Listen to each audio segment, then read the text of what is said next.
Today we have something quite special to discuss. A recent interview on X.com where Tucker Carlson spoke with Russian President Vladimir Putin has sparked a flurry of controversy, and it's our duty to sift through the history and politics to uncover the truth. Did Vladimir Putin lie when he was speaking for 30 minutes about history of Russia?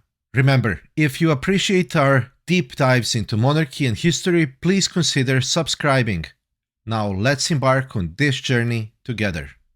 Putin's narrative blends the totalitarian legacy of the Soviet Union into the broader tapestry of Russian history, often merging Soviet and Russian identities to suit current political narrative.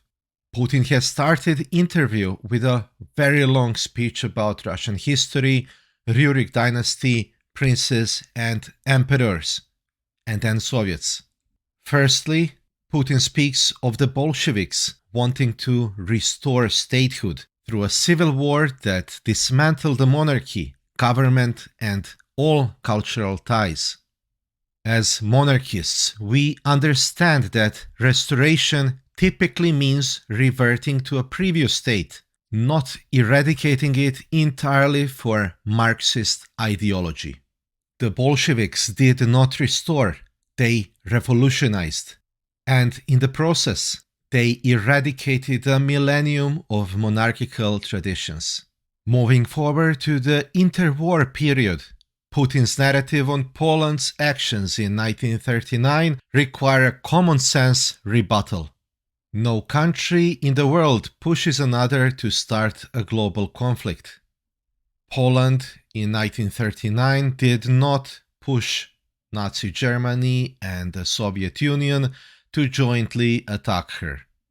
However, the Russian president's narrative is that the post-World War I Republic of Poland and Germany's joint partitioning of Republic of Czechoslovakia gave Germany some green light to require parts of Poland. And furthermore, it did not make a dispensation that Soviets could take half of the Poland while working together with Nazis. Furthermore, for Putin, it was important to say it was Poland who worked with Nazis. But the fact of life is that ever since the creation of German Republic, it was run by socialists and later National Socialists. The Soviet Union was helping them illegally develop airplanes, tanks, and get them ready to wage wars. The Molotov-Ribbentrop Pact was a secret agreement between tyrants of two republics that sealed the fate of Poland without a Polish voice. Monarchists understand the sanctity of sovereignty, something blatantly disregarded in this dark chapter of history. Addressing the merging of Soviet and Russian identities, we must be clear. The Soviet regime was directly opposed to the Russian monarchist heritage. Soviets are Soviets and Russians are Russians.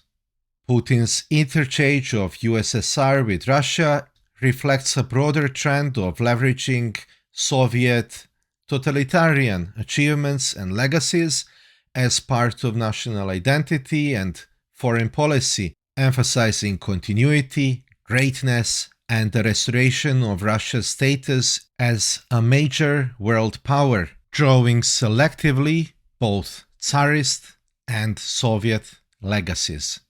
He uses monarchist and Soviet traditions when he wants to portray why Russia has claims on Ukraine, even when they are very opposing. And then he comes to Soviet traditions occasionally when he says that he does not understand why Lenin was creating Ukraine, why Stalin was working on Ukrainization, while completely being silent on Holodomor Soviet terror. In reality, Russia is a mess. It is a Frankenstein country built on a Soviet skeleton with some Russian Tsarist elements that are there to hide the Soviet foundations. By December of 1991, the Union of Soviet Socialist Republics had virtually ceased to exist. But the communist traditions? Hardly. Every Russian town has a Lenin statue. Every year, red flags parade around town centers. And finally, we could see that Russian armed forces are boasting red flags during their operations in foreign countries. Let's engage in dialogue and remember to like, share, and subscribe to our channel for more content like this. A special thanks to our YouTube and Patreon members and supporters. If you're able, consider supporting our work. Thanks for watching. See you in the next one.